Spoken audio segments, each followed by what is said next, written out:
Bonsoir à toutes et à tous et merci de rester fidèles au programme du soir sur New World. Bienvenue dans Regard croisé, le 4e numéro de cette semaine. Encore 4 sujets à aborder avec nos invités. Nous parlerons d'abord du Tchad. Cissé Masra entame une grève de la faim. Notre deuxième sujet concerne la République démocratique du Congo et le Rwanda. Après Kagame, Olusegun Obasanjo rencontre Félix Tshisekedi. Troisième sujet, nous parlerons du Bénin et de la présidentielle. Le nom du candidat de la majorité sera dévoilé le 12 octobre. Puis nous terminerons bien évidemment par le Togo pour parler de cette grogne numérique. Bilan de la première journée de mobilisation. Et pour en parler ce soir, 2 invités sur ce plateau. Avec moi, Dieudonné Sewanou, vous êtes journaliste, directeur général d'Elios Service. Bonsoir Dieudonné et bienvenue.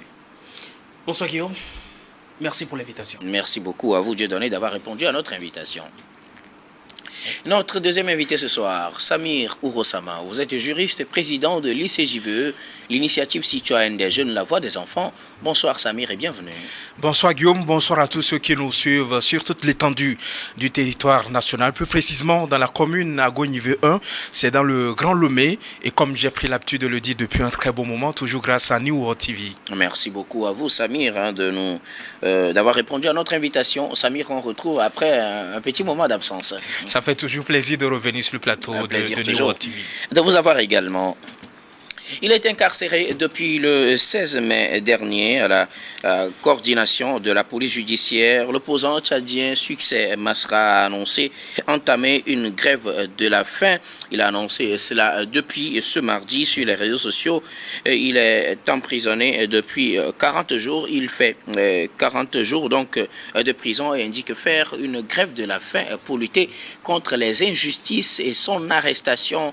Succès Masra est arrêté pour avoir diffusé il y a de cela quelques années une vidéo qui serait à la base d'un affrontement intercommunautaire au Tchad. Il est arrêté et l'homme depuis là n'a pas encore recouvré sa liberté. Nous en parlons avec nos invités. Je commence par vous, Dieudonné Sewanou, l'ex-premier ministre tchadien et opposant Succès Masra est détenu depuis plus d'1 mois. Il annonce avoir entamé une grève de la faim pour dénoncer sa situation, son arrestation et les injustices sociales au Tchad. Oui, docteur, permettez mon ignorance, mais je voudrais dire tout simplement aussi qu'il est difficile de percer ce qui se passe aujourd'hui concrètement là au Tchad en matière des agissements politiques. Vous savez, en nommant Masra à la tête du gouvernement tchadien, d'aucuns voyaient en ce geste une sorte de symbiose nationale ou alors de cohésion sociale qui devra venir après la période ou alors les épisodes du père Déby. Mais malheureusement, les choses n'ont pas été toujours ce que les Tchadiens dans leur majeure partie ont souhaité. Aujourd'hui, Succès Masra est derrière les barreaux pour des raisons qui restent jusque-là à élucider. Parce que lorsque nous revenons sur les points d'accusation, notamment la diffusion d'un audio ou alors d'un message appelant à la violence, d'aucuns ou alors les avocats de Succès Masra trouvaient que cet audio était bien évidemment fait avant qu'il ne soit nommé ministre. Cela voudrait dire tout acte posé lors des violences devra normalement être considéré comme oublié. Et un appel nouveau pour la cohésion sociale au Tchad. Mais malheureusement, c'est le même audio, c'est le même message qui revient sur le tapis aujourd'hui parce que, jusqu'à preuve du contraire, il n'y a pas encore de charge retenue contre Succès Masra en dehors. En tout cas, ce que nous sachions, nous, en tant que journalistes, en tant que ce vieux audio, ou alors cet ancien message lancé à la communauté. Alors, c'est en cela, je dis, il est compliqué de comprendre aujourd'hui ce qui se passe réellement au niveau du pouvoir tchadien et au niveau de la politique tchadienne. Mais ce que nous comprenons, c'est que Succès Masra est toujours sur sa position et ne veut pas reconnaître sa culpabilité dans ce qui lui est reproché, notamment appelé à la violence communautaire. Aujourd'hui, l'histoire c'est quoi? Ou alors la problématique c'est quoi? C'est la grève de la faim. Mais à ce sujet, il y a longtemps, je me pose la question si sur le continent africain, la problématique, alors le problème de la grève de la faim a toujours, ou alors a jamais fait son impact, ou a jamais fait son effet. Dans des États, je ne dirais pas dictatoriaux, mais dans des États où le principe donne la force à la loi dans toutes les conditions, est-ce que cette histoire de grève de la faim fait vraiment effet? Nous avons vu des gens faire les grèves de la faim dans certains de nos États, même au Togo. Il y a eu des politiciens qui se sont amusés à ce jeu. Je crois qu'ils n'ont pas pu finir parce qu'ils savent, qu'ils vont endommager leur organisme, et de deux, le résultat ne serait pas là. Alors aujourd'hui que Succès Masra annonce une grève de la faim, c'est vrai, on l'a appris. Mais je pense que l'effet serait beaucoup plus patent, tangible, dans un autre pays beaucoup plus démocratique, que ce soit des pays occidentaux. Là encore, on parlera de la grève de la faim comme étant un moyen de pression sur le pouvoir pour se faire entendre. Mais malheureusement, dans nos États africains, grève de la faim rime avec le délaissement, et à un moment donné, vous finirez par boire de l'eau et à manger, et vous finissez comme ça votre combat. Malheureusement, je reviens pour dire, il est difficile de comprendre ce qui trame aujourd'hui à la tête du pouvoir au Tchad, mais on voyait bien venir ce pouvoir pour reprendre la main et asseoir la cohésion sociale. Mais malheureusement, aujourd'hui, on ne sait pas ce qu'on peut dessiner pour expliquer ou illustrer concrètement ce qui se passe au Tchad. Les jours à venir nous le diront plus. Merci beaucoup à vous, Dieudonné Sewonou. Samir Ouroussama, il a annoncé depuis 2 jours, il entame une grève de la faim pour lutter contre les injustices et ses conditions de détention. Succès Masra est détenu depuis mai 2025 pour avoir lancé un message vocal il y a cela quelques années et qui serait à la base des affrontements intercommunautaires constatés tout récemment au Tchad. Ben écoutez Guillaume, vous savez que la grève de la faim est une arme de lutte. Elle a fait ses preuves par le passé. C'est une pratique conventionnelle d'ailleurs.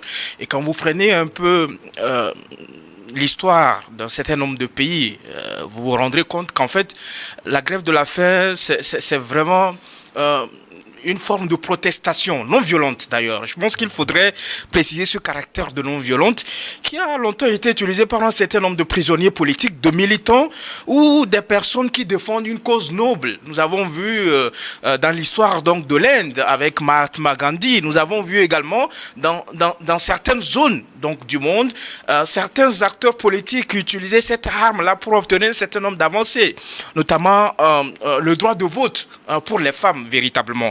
Dans le cas de l'espèce, en ce qui concerne Succès Masra, qui est un personnage assez atypique au Tchad, parce qu'en fait, pour rappeler un peu le contexte dans lequel cette personnalité publique de l'opposition tchadienne s'est mise, vous vous rappelez qu'en fait il est incarcéré au niveau donc du Tchad depuis bientôt 1 mois, comme vous l'avez rappelé. Un certain nombre de chefs d'accusation sont portés contre lui, dont notamment incitation à la haine, à la révolte, constitution, complicité de bandes armées, complicité d'assassinat, incendie volontaire et donc son implication donc dans le massacre de Mandakouari survenu donc le 14 mai et qui a fait vraiment énormément de morts. Donc vous voyez ce personnage de Succès Masra qui à un moment donné se croyait sur un terrain conquis parce qu'en fait dans ce contexte-là, il a à un moment donné collaborer avec le pouvoir en place. Il a signé un accord avec le pouvoir qui lui a permis véritablement de rentrer au gouvernement. Et donc, il se croyait véritablement être dans une position où il devrait obtenir beaucoup plus de choses. Sauf que le régime militaire en place a fait en sorte que la transition s'écourte véritablement et qu'on puisse régulariser la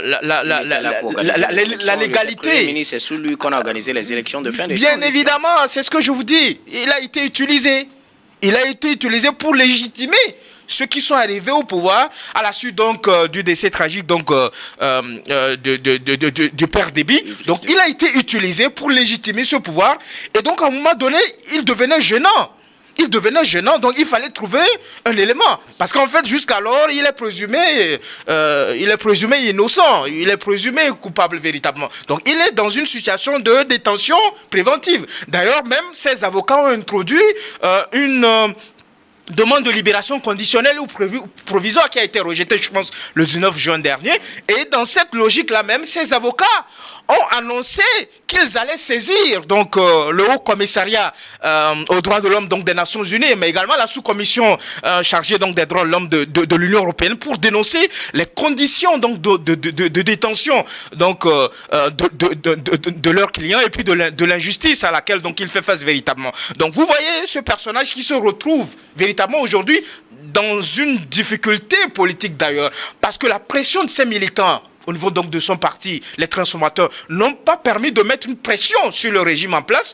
Et là, il essaie d'utiliser une arme légale, non seulement la demande de libération provisoire qui a été rejetée, ensuite maintenant il essaie d'utiliser un instrument qui a longtemps produit un certain nombre d'effets positifs d'ailleurs, dans certaines zones donc, du monde, notamment sur le continent africain, où certains opposants ont, dans l'utilisation donc de cette arme donc de lutte, ont obtenu leur libération. Donc aujourd'hui, Succès Masra est un prisonnier politique. On sait que dans l'histoire des choses, les prisonniers politiques ont toujours utilisé cette arme-là, qui est donc la grève de la faim, sauf que nous sommes dans un régime autoritaire, parce que le Tchad est caractérisé par un certain nombre de faits qui font que le régime en place ne respecte pas complètement les principes fondamentaux, donc des libertés fondamentales, des libertés individuelles et collectives, les droits humains et tout. Et donc aujourd'hui, je pense qu'il fait face donc à une situation assez délicate, et il voudrait qu'on puisse l'entendre, parce que ça, en annonçant qu'il s'abstient de se nourrir, alors qu'on sait que le corps humain a besoin donc des aliments pour pouvoir tenir, on parlera plus de lui, parce qu'en étant en prison, on a tendance à l'oublier véritablement. Mais ça fait qu'il fait la une de la presse nationale, mais également de la presse internationale. La preuve, nous sommes en train de parler de lui. Donc, il entend capitaliser sur cet écho-là que cela va produire au sein de l'opinion nationale, mais également sur la scène internationale, pour attirer les attentions. Pour attirer l'attention donc des acteurs, notamment les acteurs de défense des droits humains, afin qu'on puisse parler au régime militaire en place et qu'il puisse recouvrir sa liberté. Est-ce que ça va atteindre son objectif, ou bien c'est plutôt d'atteindre son objectif? Parce que si je vous suis, c'est peut-être deux objectifs. Le fait qu'on parle de lui à l'international, comme nous sommes en train de le faire, ou bien qu'on mette une pression sur le régime du président Déby. L'objectif est-il atteint pour Succès Masra? Mais vous savez, je pense que sur ce premier aspect où il a réussi véritablement à ce qu'on s'intéresse à son cas, je pense qu'il a atteint l'objectif. Ensuite, vous savez que l'accord qu'il a signé avec le régime dans le temps a été l'œuvre d'un certain nombre de pays, notamment les pays amis donc du Tchad, mais également de certaines puissances occidentales, pour pouvoir permettre donc à l'opposition et puis absolument au parti, au pouvoir de renouer avec le dialogue et de faire en sorte que le climat soit propice donc au développement donc du pays. Donc je pense que ces pays également vont intervenir dans cette histoire-là, essayer de parler donc au président actuel du Tchad et faire en sorte que les deux parties puissent renouer avec le dialogue. Et à la clé, je pense que Succès Masra devra prendre un certain nombre d'engagements. Il devra prendre un certain nombre d'engagements. C'est ce que le parti au pouvoir attend véritablement de lui, prendre un certain nombre d'engagements politiques d'ailleurs, et permettre à ce que eux puissent dérouler convenablement, parce que là ils ont la totalité donc du pouvoir au Tchad. Merci beaucoup à vous, Samir Dieudonné. Opération réussie, ou bien cette opération pourra-t-elle réussir pour Succès Masra quand on sait le pays dans lequel il fait cette grève de la faim? Non, mais est-ce que cette opération pourra réussir pour lui d'abord? Oui, vous avez dit s'il pourra tenir jusqu'à la fin. Okay. Vous avez dit on ne sait pas combien de jours. Si vous voulez le prendre aussi comme ça. Hein. Alors, est-ce qu'il pourra tenir? C'est parce qu'il peut tenir qu'il a commencé. Maintenant, est-ce que ça va réussir? Est-ce que ça va changer quelque chose en fait? Justement, est-ce que ça va changer quelque chose? C'est un moyen de plus. Mais changer quelque chose, ce n'est pas la grève de la faim qui va changer aujourd'hui la situation politique au Tchad. Car, contrairement à ce que disait Est-ce que Samir, ça peut pousser qu'on le libère au moins? vous avez déjà dit que j'ai l'impression que la méthode de la grève de la faim ne marche pas sur le continent. Vous le Pour faites. le cas du Tchad, vous pensez que ça ne va pas marcher? Je voudrais que vous soyez précis sur le cas du Tchad. Je ne trouve pas grande chose comme plus-value encore dans cette histoire de grève de la faim. Oui, les médias vont en parler. Combien de jours? On ne sait pas. Mais on finira par classer cette affaire également. Parce que quand on a arrêté Sucé Masra, les médias en ont parlé. Bien sûr. Et donc, ce n'est pas la grève de la faim qui fera connaître le problème aux pays ayant aidé à la signature des accords. Okay. Cela vous a dit, depuis là, les pays frères, les pays amis sont au courant de la situation au Tchad. Ce n'est pas en annonçant une grève de la faim aujourd'hui, publiquement, qui va aider à changer quelque chose. Il a dit que nous sommes dans un régime autoritaire. C'est lui qui l'a dit, il est juriste. Je le lui concède. Alors, dans un régime autoritaire, je ne pense pas que le simple geste de la grève de la faim puisse apporter quelque chose. Merci beaucoup. À vous tous pour vos contributions. Nous allons marquer la première pause, puis on reviendra tout à l'heure pour la suite de cette émission.